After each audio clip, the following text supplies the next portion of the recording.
Hello friends, இன்றைக்கி நாங்கள் சிங்கப்பூரில் இருக்க வாட்டர் பார்க்கில் போய் விளையாடலாம் அப்படின்னு சொல்லி தான் வந்து ரெடி ஆகிட்டு இருந்தோம். இவங்க 3 பேருமே வந்து குளிச்சு ரெடி ஆகிட்டாங்க. நான் வந்து ரெடியாக இருக்குள்ள எங்களோட அப்பார்ட்மெண்ட்டுக்கு கீழே வந்துட்டு இன்றைக்கி ஃபேமிலி டே அப்படின்னு சொல்லிட்டு சண்டே வந்து ஒரு இந்த மாதிரி குழந்தைங்களுக்கு கிட்ஸ்க்கு ஒரு 2-3 கேம் ஷோஸ் வந்து வச்சுருந்தாங்க.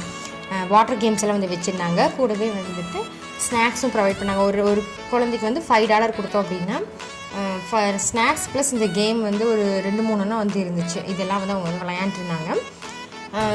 நான் வந்து ரெடியாகி முடிச்சதுமே பார்த்துட்டா பயங்கரமான மழை அப்போ இருந்துட்டு ஈவினிங் வரைக்குமே செம்ம மழை. ஸோ நம்மளோட வாட்டர் பார்க் பிளான் வந்து கேன்சல் ஆயாச்சு. சரி, ரெடி ஆகிட்டு நீ போகாமல் இருக்குன்னு சொல்லிட்டு மழை விட்டது ஈவினிங் அங்கே இருக்க ஒரு பார்க்குக்கு போகலாம் அப்படின்னு சொல்லிட்டு வந்துட்டோம். பார்க்குலையுமே வந்துட்டு இந்த பார்க் வந்து கொஞ்சம் பெருசாகவே இருந்துச்சு. பட் அங்கேயுமே வந்து ரொம்பவே மழை பெஞ்சனால நிறைய கேம்ஸ் வந்து விளையாட முடியல. உள்ளே போனதுமே வந்து ஊஞ்சல் இருந்துச்சு. ரெண்டு சைடு வந்து வச்சுருந்தாங்க. அந்த சைடு வந்து இன்னொரு ஃபேமிலி வந்து விளையாண்டுருந்தாங்க. ஸோ புகழ் எள்ளியில் அவங்க அப்பா வந்து விளையாட ஆரம்பிச்சிட்டாங்க. பரவாயில்ல, குழந்தைகளுக்கும் சேர்த்து பேரண்ட்ஸ் கூட விளையாடுற மாதிரி இருந்துச்சு. பாப்பா வந்து அவங்க அப்பா கூட வந்து விளையாண்டுருந்தா. இதெல்லாம் முடிச்சுட்டு பக்கத்தில் வந்து ஸ்லைடு இருந்துச்சு. இந்த ஸ்லைடு வந்து கொஞ்சம் லைட்டாக தான் வந்து ஸ்லைட் ஆச்சு. அதுக்கப்புறம் கொஞ்சம் தூரத்தில் போனோம் அப்படின்னா இந்த நெட் மாதிரி வந்து நிறைய வச்சுருந்தாங்க. நம்ம பெரியவங்களுமே வந்து இங்கே வந்து நிறைய ப்ளே பண்ணலாம். சின்ன ஸ்லைட்லேருந்து ரொம்ப பெருசு வரைக்கும் இருக்குது. இந்த ஹோல்ஸ்குள்ளெல்லாம் போயிட்டு அதுக்கப்புறம் வந்து வெளியில் வர மாதிரிலாம் நிறையா இருந்தது.